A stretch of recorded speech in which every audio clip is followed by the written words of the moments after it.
6th of December. Tomorrow seems to be a historic day. I'm not quite sure why. I'll research that. I'll look into that. Bryan sits here at 770 KTTH. Welcome everybody. It's why am I here? Let's call it the "Don't Get Used to It" show. It's because my daughter and I just moved back here from frankly from hell. And so we're back here. If you're a long time Northwesterner, maybe you know me from down the hall at Cairo. But regardless, because I'm in the zip code, I'm gonna be here for the week, and just pleased to do it. I got to tell you, and you know why? Because I'm done at 9. Brady was an eyewitness. You actually, so you went to the game.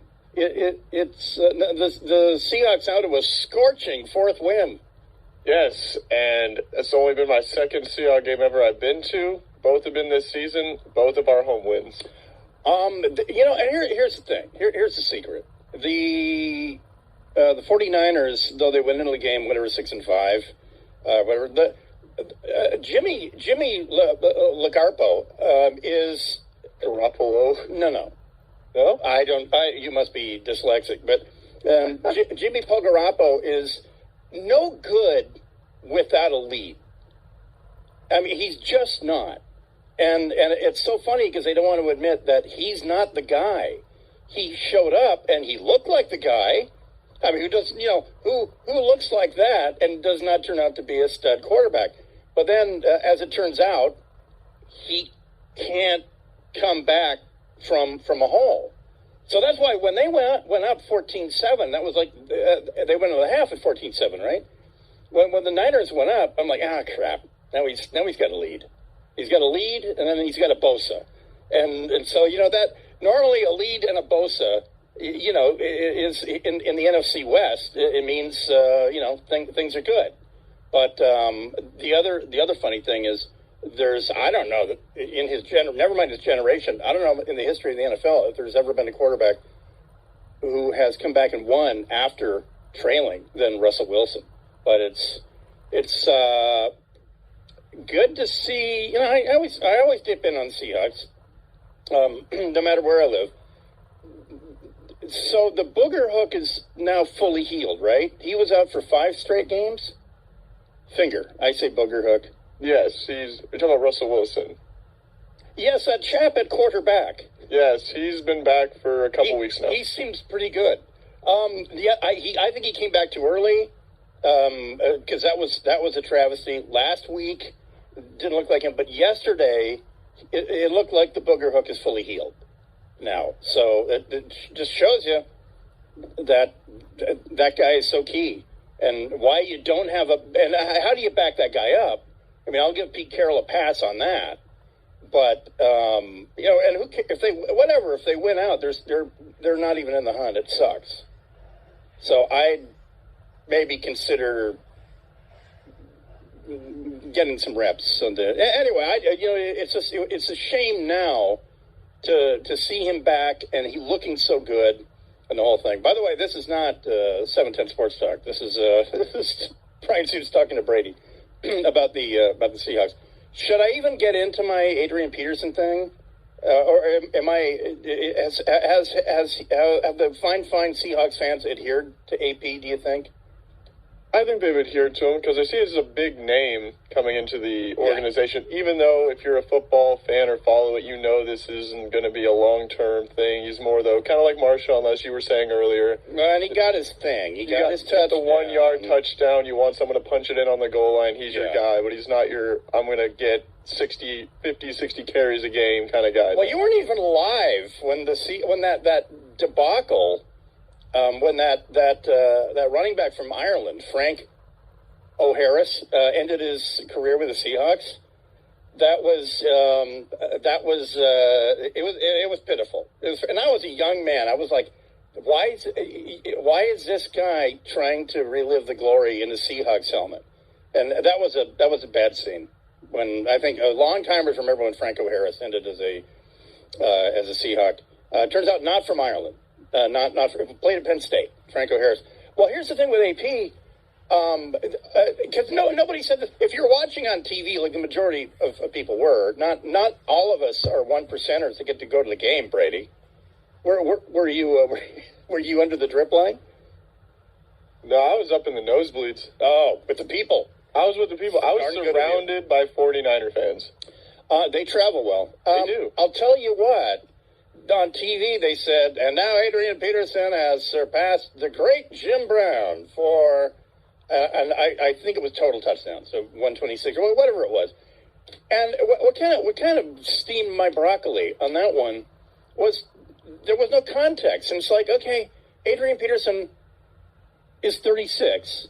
He's been playing forever. Jim Brown got his touchdowns in only 96 games because the guy only played 9 seasons. And 5 of those seasons were 12-game seasons. And then 4 were 14-game seasons. And he did it in 96 games. The only guy who's ever beaten that is LaDainian Tomlinson. But so anyway, I felt that was kind of, without that context, it makes it seem like, well, you know. But anyway, 3 teams in one season. Welcome to Seattle, Adrian, to AP.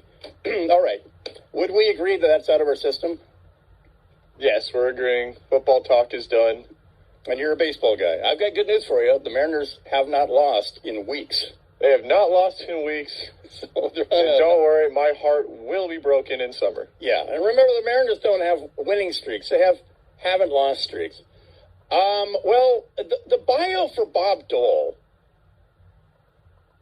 pardon me, not the bio, but the obituary for Bob Dole is real simple. Bob Dole, former U.S. Senator, presidential candidate, hero, dead at age of 98. That's it. That's all you have to say. But I just, when I heard the news, and it it's one of these guys that, he was a boyhood hero. He was an adulthood hero.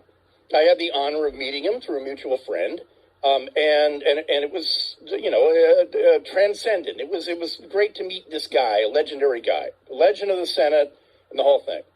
Knowing what I know about this horrific business, and by the way, I'm a podcaster now. Go to thedarksecretplace.com, pay me, and I'll podcast for you.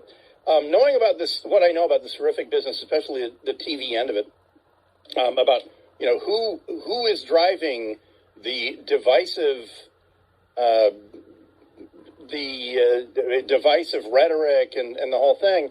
I said, you know what? My money is on MSNBC Monday morning getting political with Bob Dole. Instead of just as a standalone, just start the top of Morning Joe with Bob Dole dead at 98, legend of the Senate, horribly wounded, serving his country in World War II. More on that a little later. And just leaving it at that. And also sort of highlighting the guy's humor, because the thing that you've heard about him, he didn't display when he was running for president against Clinton's re-election. And I said, the guy's really funny. He just kept it private because he was kind of like from that generation where if you're in that position, you're not funny. And like one of the funniest people I've ever met was my dad, who was World War II generation, but he was an air traffic controller. So, which is not exactly, the gig where you want to hear humor on the other end of the microphone. But anyway, Dole was funny, very funny, very, very intelligent guy. And I'm not going to begrudge any show that starts off with a 5-minute or 10-minute hagiography about Bob Dole. But it took Joe Scarborough's wife all of, I don't know, do you have a timer, Brady? They don't use timers in baseball, but, in football they come in handy. Yeah, we got timers. Okay, so let's start it here. So this is the top of Morning Joe. It's 3 a.m. because, I work hard. Get up at 3 a.m. Start with Morning Joe.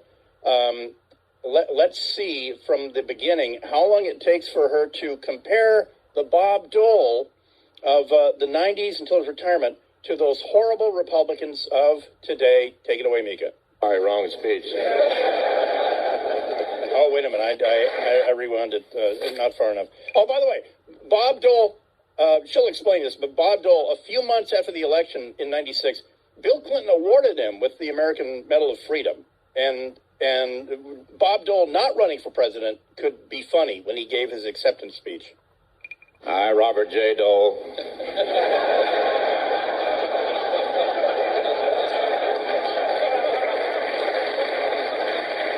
He's moving an inauguration.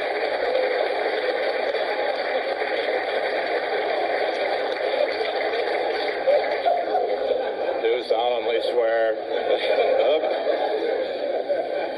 Sorry, wrong speech.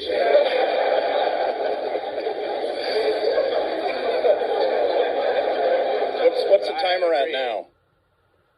How far was that? That was 32 seconds. 32. All right, let's keep rolling. Showing his humor. That I would be here this historic week receiving something from the president. But I thought it would be the front door key. Bob Dole receiving the Presidential Medal of Freedom from the man he lost the election to just a couple of months earlier. This morning, we're going to remember the life of the American hero and Republican statesman. But first, the grace of Bob Dole in stark contrast to the extreme members of the current Republican Party. Okay, so what do we have there? What do we get to?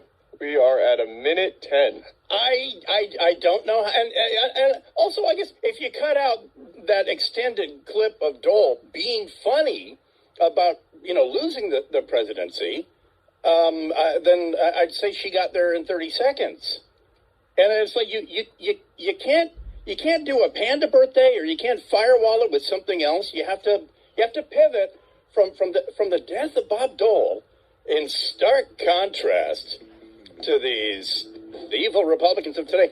And you know what? She's talking as if I don't have a memory from 1996 about how the Clintons treated Bob Dole.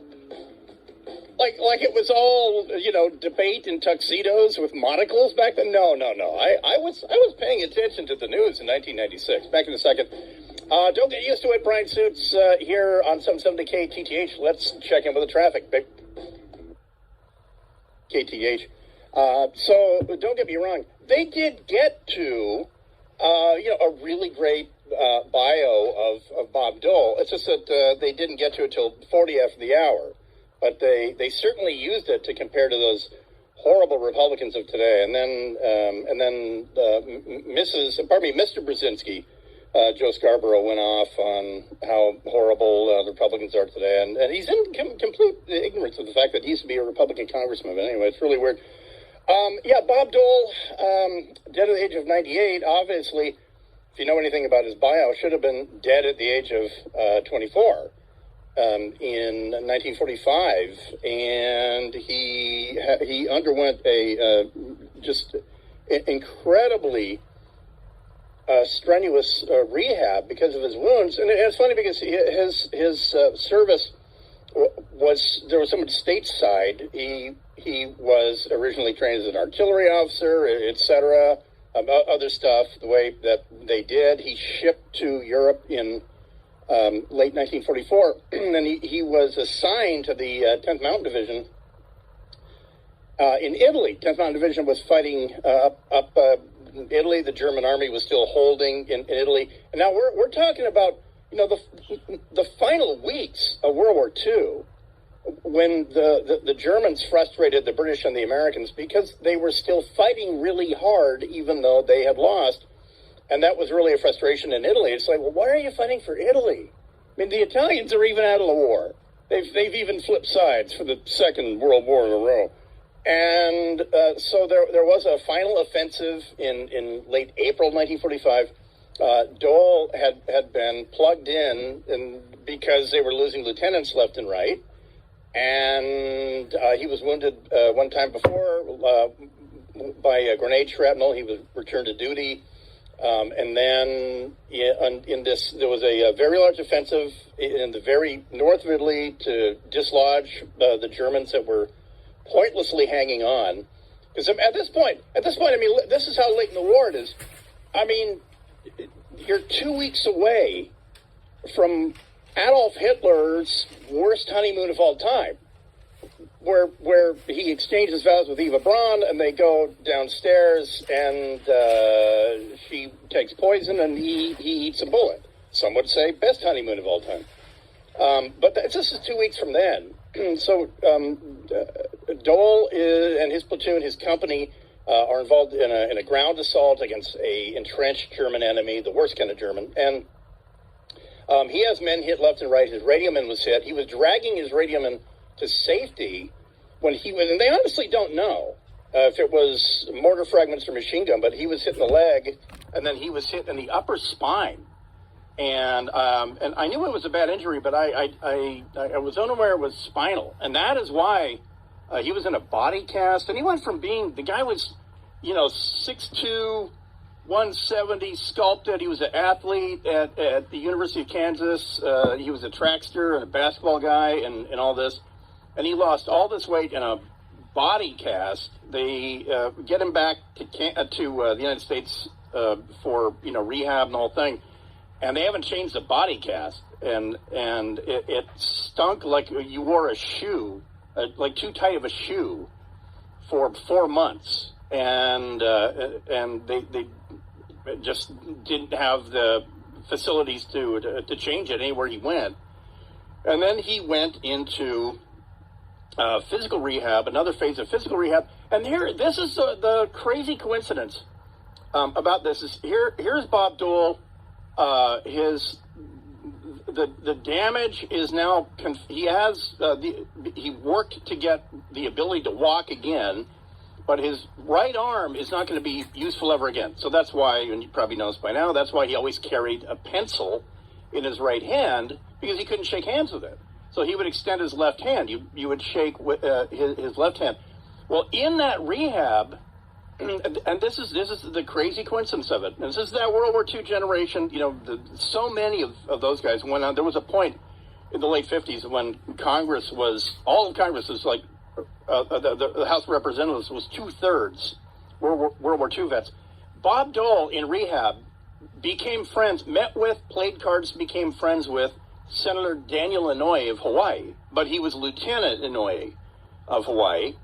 Also injured in the right arm. Inouye was part of the 442nd Regimental Combat Team of Japanese Americans, and Inouye got stitched up by a German machine gun, a MG-42, by the way. And also, future Senator Phil Hart also was the third member of that three-legged stool, and also injured on the right side. So that I read Dole's book. And I don't know why I didn't remember that, but Inouye beat him to Congress, and that was what they talked about, was what are you going to do?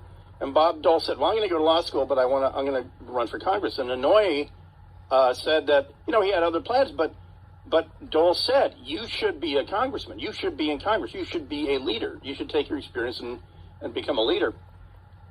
And so the amazing coincidence was never talked about, and because those were those guys from that generation. Dole, that entire World War II generation, did not come home and say, I'm a victim, pity me and all that. But then again, no one back then, being a victim wasn't a virtue like it is now. Now it's, well, you're a victim. None of those guys ever said, I'm owed more because, I'm this or I'm that. We owe them more. We owe, wounded veterans more because they've put their lives on the line and all that. But Dole was from that generation where he would fight for, VA budgeting and, and he would defend, and he was his best visual aid. It was really that simple. When Bob Dole got up and spoke about the VA and the whole thing, it meant something. When a MD who lied about his Vietnam service, like Jim McDermott, talked about that. He never did a damn thing for his district in Seattle. Dole did something for the entire VA system, and he carried incredible weight, just like John McCain did, just like Inouye did. But a personal hero, boyhood hero, and just an astounding life. All the more astounding that he lived till 98. Which is more than 4 times what the Wehrmacht had intended, what the German army had intended for Robert Dole. All right, back in a second. The resignation of Chris Cuomo, the arrest of the parents of the Michigan shooter, all sorts of stuff coming up. It is, Bryan Suits, don't get used to me. It is 770 KTTH. So let's check in with the traffic. Happy Monday morning, everybody. And we'll get still not a lot of details out of Granite Falls. Bottom line, a 1-year-old was killed by a gun from in the house, and if we get more details, we'll give you those. But we'll give you the what we know so far a little later on, because it kind of goes towards a discussion that's happening in regards to the Michigan, the Oxford, Michigan shooter. Engineer Brady, are you a fan of the Led Zeppelin? Oh, I'm definitely a fan of Led Zeppelin. So, did you hear, the Robert Plant, Alison Krauss album from a couple of years ago did really well? Did you ever hear any of it? Probably bits and pieces. I'm not a person that listens to that whole album straight of one band. It's almost like formatically you can't anymore, but it really, because I grew up on KISW, and Led Zeppelin was their core artist, and you sort of mentally, you tie Robert Plant to that sound so much. It's funny hearing him out of context, because you find out in that first Alison Krauss collab album, the duets album, how good of a singer he is. Well, they just released a new album, the two of them, double album, terrific. And so if you're thinking you're going to buy it for me for Christmas, think again, Brady, because I spent the digits and I got it digitally, but it's definitely something. I actually saw it on vinyl, and this is like the big thing with the kids these days and their turntables and all that. But I'd like to hear it on vinyl. But anyway, if you're a Zeppelin fan or a Robert Plant fan, I highly recommend this new album is terrific. And if you don't know who Alison Krauss is, I don't.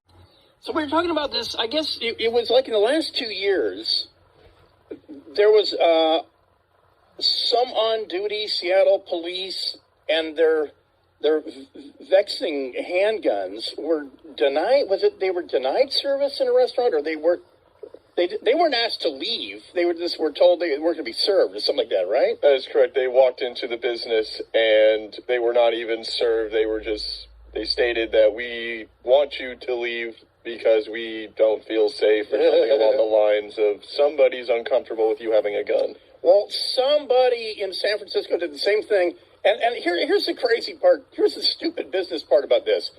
It's like, if you do that, then just do it and own it. But what this restaurant in San Francisco did, called Hilda and Jesse,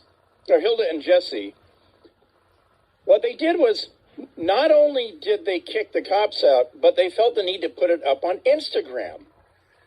And here's how this played out on Friday. They actually put this up on Instagram. It's not a kitten playing with a puppy or anything. It's text. Quote, on Friday, December 3rd, 3 armed and uniformed San Francisco police officers came in to dine at Hilda and Jesse. Shortly after seating them, our staff felt uncomfortable with the presence of their multiple weapons. We then politely asked them to leave. At Hilda and Jesse, the restaurant is a safe space. The presence of the officers' weapons in the restaurant made us feel uncomfortable. We respect the San Francisco Police Department and are grateful for the work they do. We welcome them into the restaurant while they are off duty, out of uniform, and without their weapons. Close quote. By the way, Seattle's just like San Francisco, just like LA, just like Spokane, Portland. When you're off duty, you carry. It's part of the duty.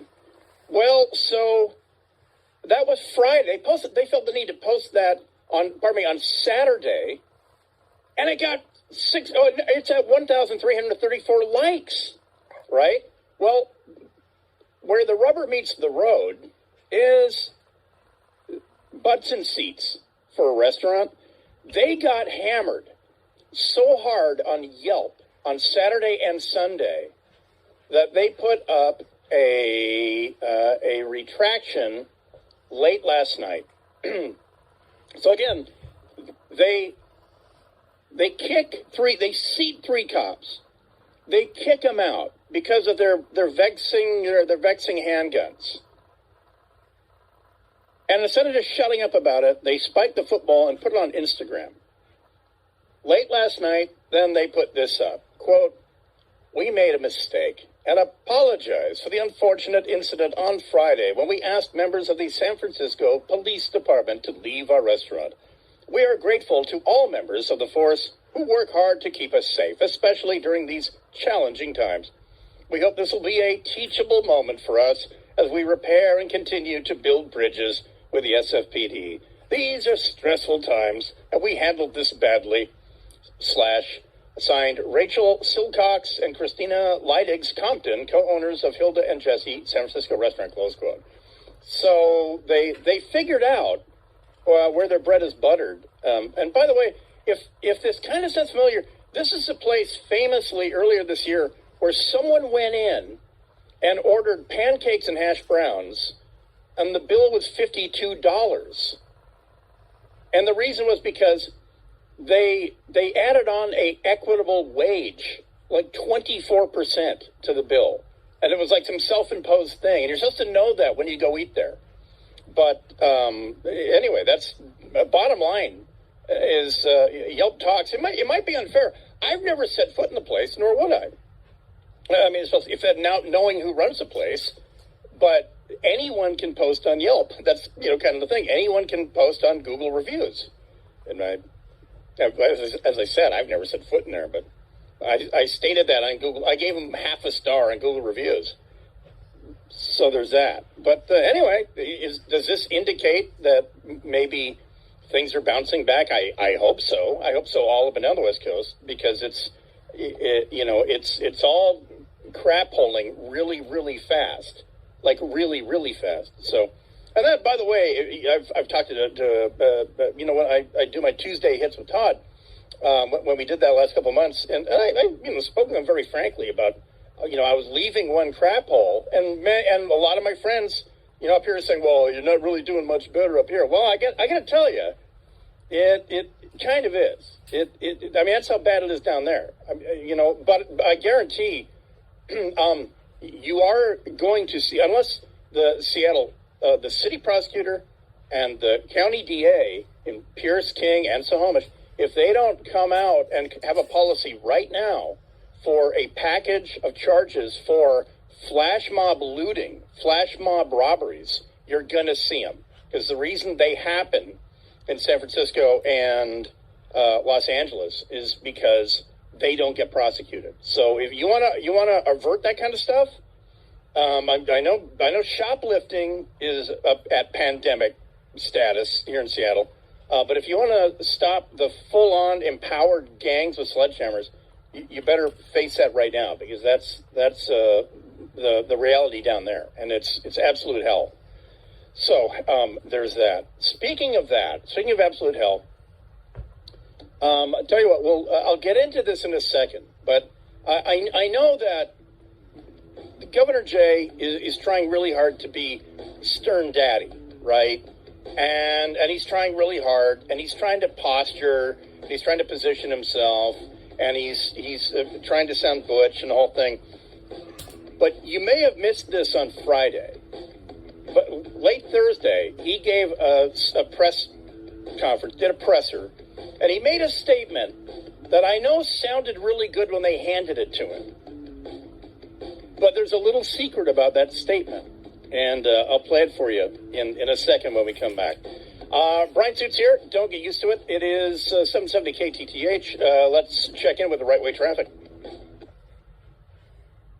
And the governor wants to man up. He wants you to know that he's in charge. And so last week in a probably little noted press conference, he said the following. And you're supposed to... that 34% of the state yet to...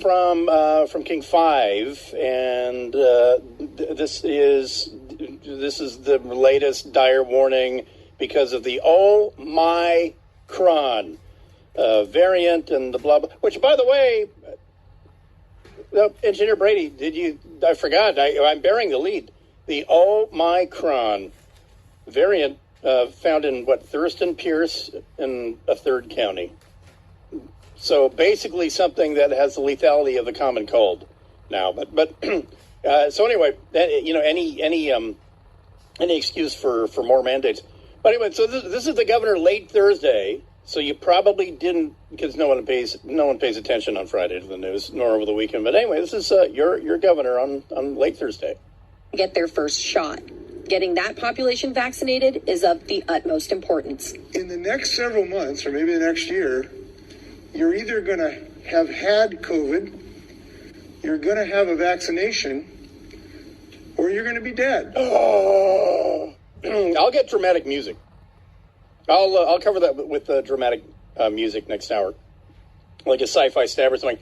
So when I heard that, because I'm watching the local news, when I heard that, I went, "Whoa, wait a minute! Now is that a happenstance that he used those three possibilities? What was that again?" Next year, you're either going to have had COVID, you're going to have a vaccination, or you're going to be dead. So I, like most of you, said, wait, didn't the German Minister for Health, Jens Spahn, say that exact thing 3 weeks ago? Use those exact same words? Der Reichsminister für Gesundheit. And I knew I'd heard that. The reason I heard that was because BBC, which is on my XM radio, BBC reported that story because it's pretty ominous.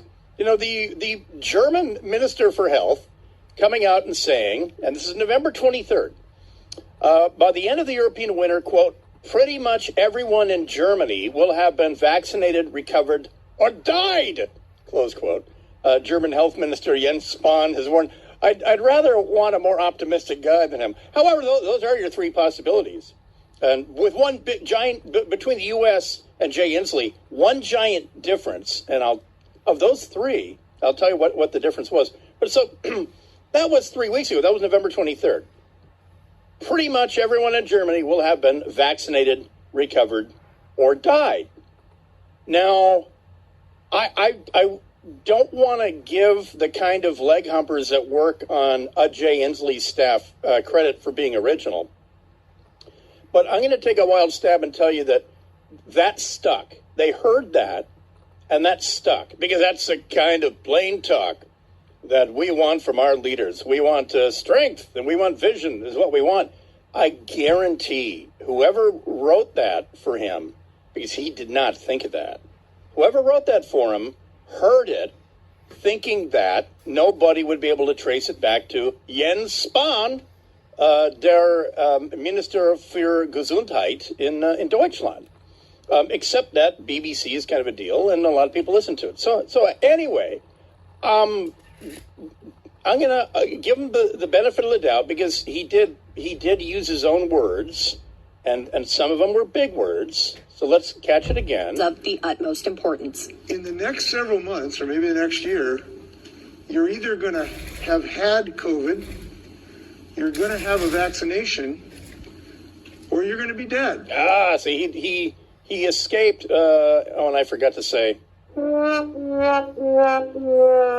switched it up. So I don't know. Maybe this is bouncing all. Maybe the German. Maybe this talking point is with all the blue governors, that you give people three choices: vaccinate, recover, or die. Die. And so he went with be dead, which is there you go. But he switched it up. He said you're going to have had COVID, or as the German said, recovered, be vaccinated. Here's the difference, though. And as harsh and Germanic as Jens Spahn sounds, I'll tell you this. In Europe, the riots that you're seeing are about vaccination mandates, right? They are accounting for people with natural immunity. We're not. We are not.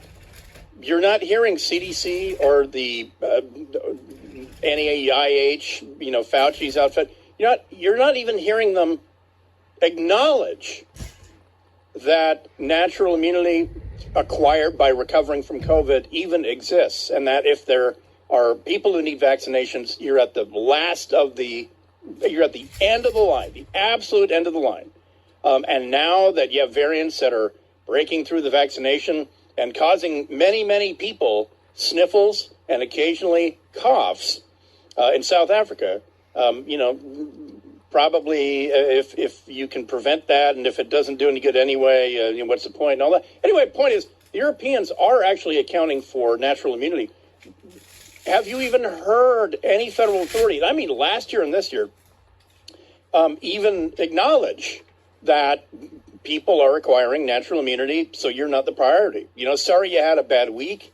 In the case of my daughter and I, it sucked. I haven't had the flu that bad in forever because I wash my hands in junk. I don't get the flu shot because I wash my hands in junk. My daughter never been that sick, and it was 5 days of hell.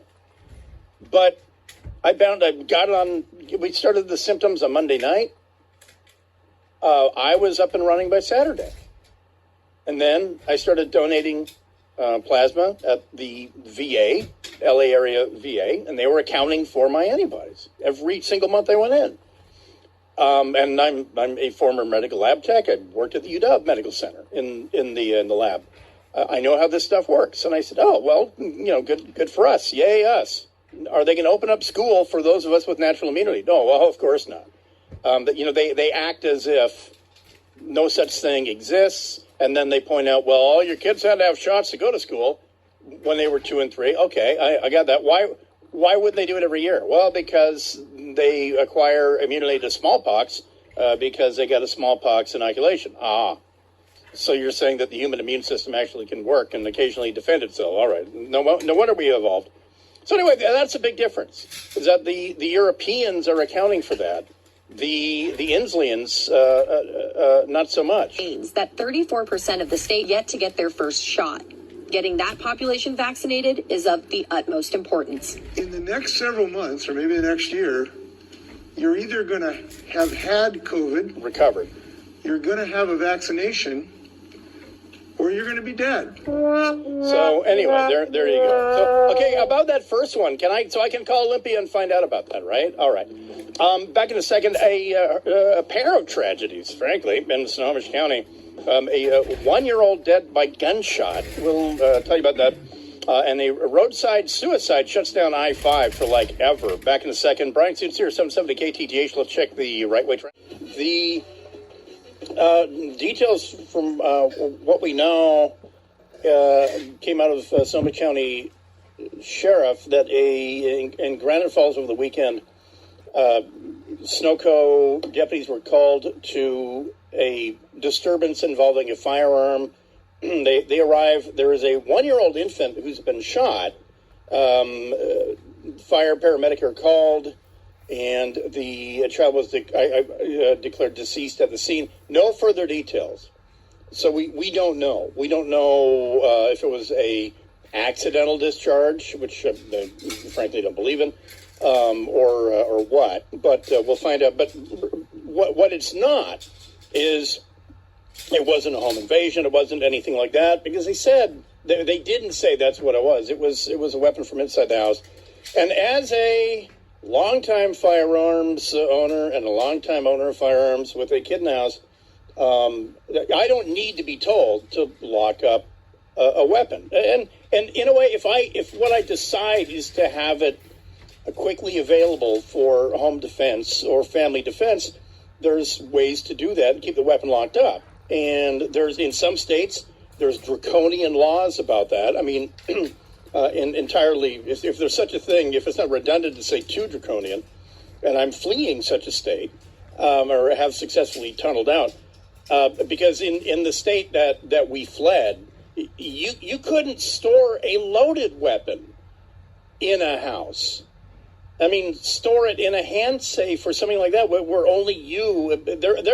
There are electronic small handgun safes that you can have now that will recognize a thumbprint, just like waking up your smartphone. Okay, or some that do a 4-finger combo, 4 press buttons, and you go 3, 2, 1, 4, whatever, or you go 1, 2, 3, 4. I think it comes like that from the factory, so don't do that. But point being, there is a middle ground between being armed and being safe. I know this. My dad wasn't a gun guy, not a hunting guy. Growing up in Port Angeles, I was a hunting guy. My dad was adamant that if I had a hunting rifle, it wasn't coming in the house. So I tended to keep things with my buddies and all that. But if my dad had weapons, I would have found them. He would have had to bury them, put them in a Wile E. Coyote safe or something like that. And so I'm the reason that you lock up your guns because of kids like me. Okay, but my dad, for instance, never bought me a gun when I was 15 and said, this is your de facto handgun, son. So talking about the Michigan thing, but we'll get to that. But I don't know a scenario out of Granite Falls that couldn't be prevented. I mean, in other words, yes, I'm saying there is absolutely no accidental way a 1-year-old is shot. So eyes on that story there on that one. And speaking of that, did you catch any, speaking of sniveling whiners losing their jobs, like now Chris Cuomo from CNN, did you catch any of Alec Baldwin's shtick with George Stephanopoulos? Oh, I got plenty of that. We actually covered that on last week's show and had plenty of the audio. With Brandy? Okay. No, not with Brandy, with Victoria Taft. Oh, sorry. Yeah. Do you have, sorry to catch you by surprise, do you happen to have the part where he describes the absolutely impossible scenario where the gun just went off? Where he's talking about physically cocking the hammer. The hammer coming. I do have some cuts. If you give me a second, okay, I'll get that for you. Because it's a complete hogwash.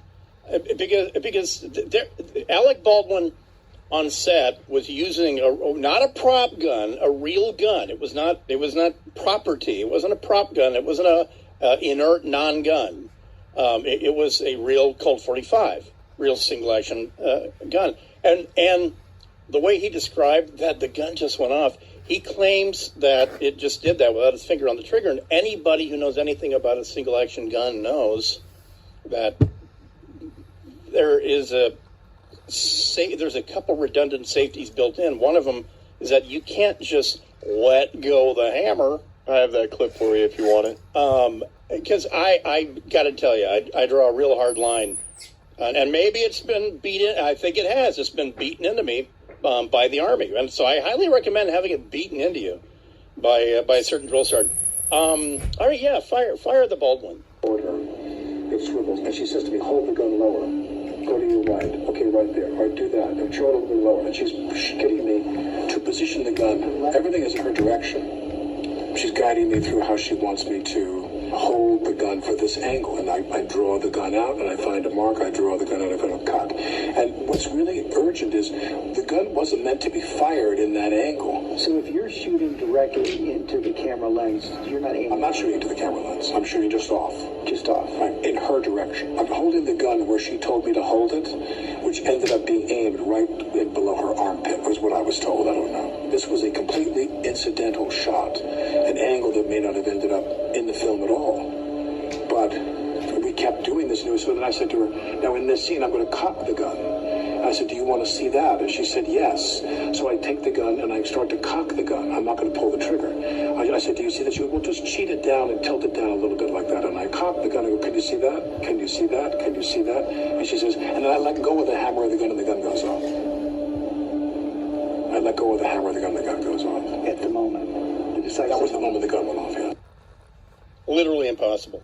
I don't want to air dirty laundry, on the show, on the air, Brady, but was there really a need for you to be playing the dramatic music underneath that? You don't think Mr. Baldwin is able to emote well enough? You had to add ominous music underneath that? Well, I mean, that's just subliminal messaging because they want to imply that he didn't do anything wrong and that this is an emotional guilt for him. Oh, you're saying you didn't do that? Oh, no, that's not me. I know. Wasn't that lame? That was really creepy that they added ominous music. The worst was for the preview of that interview the day before it came out. Yeah. It was all just extremely dramatic music going into everything. And when he was saying, no, I didn't mean to do it, it was dun, dun, dun, dun, dun. I didn't do it. And then he said, and then do you have when he says, I didn't pull the trigger? Oh, wait. That was at the end of that, right? Yes, it was. Oh, wait, play that again. Here's the music. Play the very end. But, I mean, let's not sit through that crap again. Do you see that? We'll just cheat it down and tilt it down a little bit like that. And I cock the gun and go, can you see that? Can you see that? Can you see that? And she says, and then I let go of the hammer of the gun and the gun goes off. I let go of the hammer of the gun goes off. At the moment. That was the moment the gun went off, yeah. No, I'm talking about he's adamant. He said I didn't pull the trigger. And for anyone who knows that weapon or any single action weapon, you know that the hammer won't hit the striker. The firing pin will not hit the round unless the trigger is depressed. The reason, ever see those movies where the gunslinger is fanning the gun, right? You know, where he's holding the gun at like his waist and he's going pip, pip, pip, pip, with his other hand, right? That's called fanning the gun. That only works because you're holding the trigger down and you're actually firing the weapon by pulling the hammer back, and that cycles the chamber, the cylinder. So the weapon he's talking about, Samuel Colt was a smart enough guy to know that he didn't want to be killing his own customers. So as you pull that hammer back, there's almost an immediate click, and the firing pin is off the round. And you'll hear people say, well, cowboys used to carry only 5 rounds in their 6-shooter. Well, maybe early on, but Samuel Colt saw that he was getting very few repeat customers if the weapon was inherently unsafe. So there's an immediate click, and you can't pull the trigger. It will not fall back at that first click. You pull it back about halfway, and there's another click. There's several clicks before the trigger will release the weapon. It's only if it's full cock all the way back will the trigger release that hammer. There's no way that he did not pull the trigger, and that's that. What he's doing, obviously, he's trying to release liability from himself, or trying to free himself from liability. His lawyers told him to, go on Stephanopoulos. Okay, so now these Michigan parents, as we were talking about before the show, didn't make themselves look too good by apparently running. They say it was for their own safety. Oddly enough, they consulted with their attorneys who claimed that they were going to turn themselves in. But anyway, they've been rolled up. They were caught in Detroit, Michigan, and they pled not guilty to 4 counts of involuntary manslaughter, the whole thing. And they're talking about, I heard this morning on government radio and then on MSNBC that, well, what about liability? How many states make you liable? Well, look, you're all liable. I can sue you for anything. You're damn right. If the parents of the dead kids in Michigan thought that these two, were worth anything, they're going to be sued. Their assets are going to be seized, the house, the property, the whole thing. They're going to be sued. Never mind them. The school district is in for a long day in arbitration or court because what we're finding out now that, by Friday we knew that there had been a meeting the day of the shooting. And if it could get worse for the school district, it apparently has. So how the kids stayed in school that day is a absolute mystery to me and probably most people around the Northwest. All right, Bryan Suits here on AM 770 KTTH. Back in a second, right after we check in with the right-way traffic. So, by the way, Bryan Suits here, 770 KTTH, and the school district had legal grounds to search the backpack. So they are going to lose their A, their capital A on this one. Because if you haven't heard about, you talk about precursors. Kids are on social media warning each other not to go to school because the 15-year-old is posing on social media with the brand new SIG.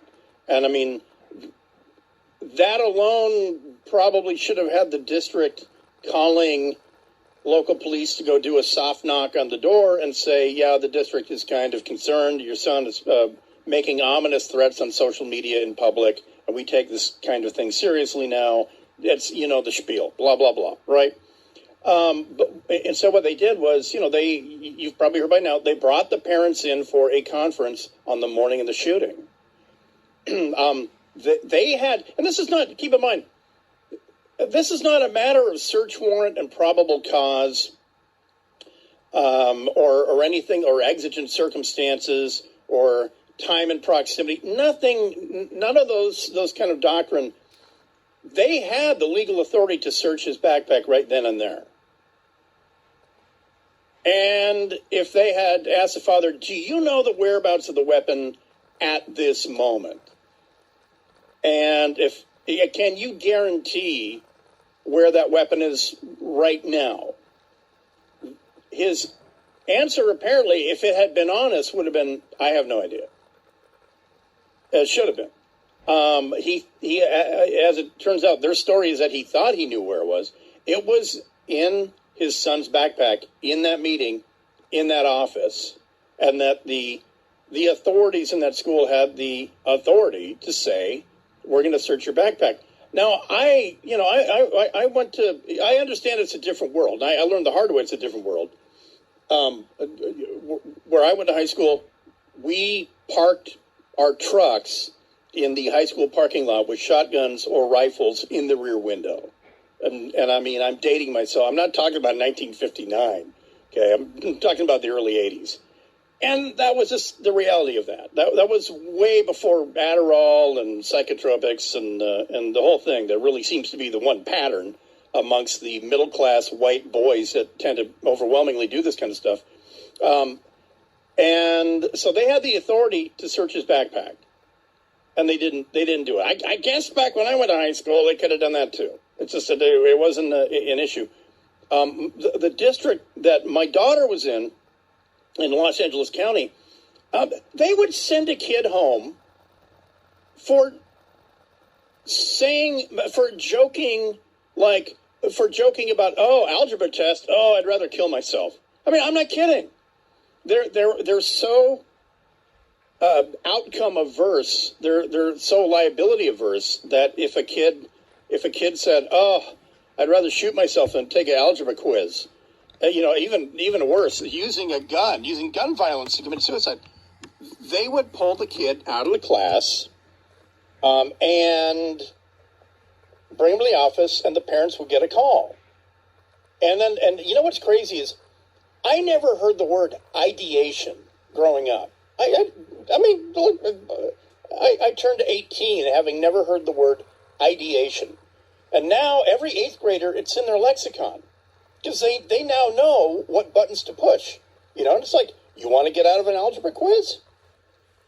Just make a joke about killing yourself. For bonus points at the day off, mention that you want to take your dad's unlocked handgun and do it or whatever. But anyway, bottom line, the fallout in Michigan is this psycho kid was given a weapon, and the reason this irritates me is because I am a vigorous advocate for the Second Amendment, and I suffered for 14 years, well, with a break, in a state regime absolutely adamant that guns are evil. That nothing good comes from guns, even your right to self-defense. And I had it. Okay, so no matter what you think, believe me, it could be worse. And so I am a vigorous, loud advocate for the Second Amendment.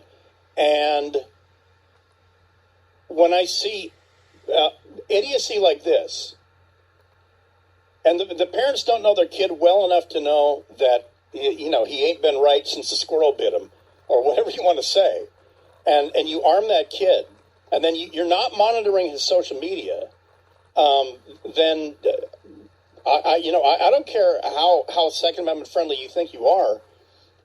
Those parents need to be an example, and this is not the first time it's happened in the country. They're not the first parents that are going to be sued. They're not the first people that are going to be held responsible for what their kid did. with that firearm. They're just the latest. But man, I will tell you what. You know your kids, and you know where the weapons are. You lock them up. And like I say, if your issue is availability, there's things that you can do. There's safes and things like that. That single handgun safes that you can buy that only you can open up, and that should be the way it is. I made when my daughter was old enough to have to shoot an iron, a rifle. I taught her from the jump how to safely and where to safely employ. We lucked out because we lived way up in the desert, and I had a 50 meter and a 25 meter lane, and so she was over it. By the time she turned 11, there was no fascination in firearms for her. She was over it, and I taught her so well that if we ever do, she will. I've taught her not to accept a weapon that is not cleared and locked back. If it's an automatic, assume every weapon is loaded. No matter what I say, always clear it yourself. And this is where, going back, I know I'm all over the place. Going back to Baldwin, George Clooney said that on every movie set he's been on, he has personally cleared the weapon. That is the way it should be in life, anywhere. I don't care if a tier 4 Delta Force guy hands you a weapon and says, "Don't worry, it's clear, it's unloaded," whatever. No, it should be a habit that you personally clear a weapon yourself. And oh, really? Hit that. Yeah, that is it handy, or do you have to? Should I get the sad trombone? Yeah, I get it. Oh, okay. Every single time I'm handed a gun on the set. Every time, Mark. They hand me a gun, I look at it, I open it, I show it to the person I'm pointing it to, we show it to the crew. Every single take, you hand it back to the armor when you're done, you do it again. Everyone does it. Everybody knows it. How do you respond to actors like George Clooney who say that every time they were handed a gun, they checked it themselves? Well, there were a lot of people who felt it necessary to contribute some comment to the situation, which really didn't help the situation. Yeah, well, George was correct there, Alec. So, plus, for a long time, I don't like George Clooney's politics, but he's right on this.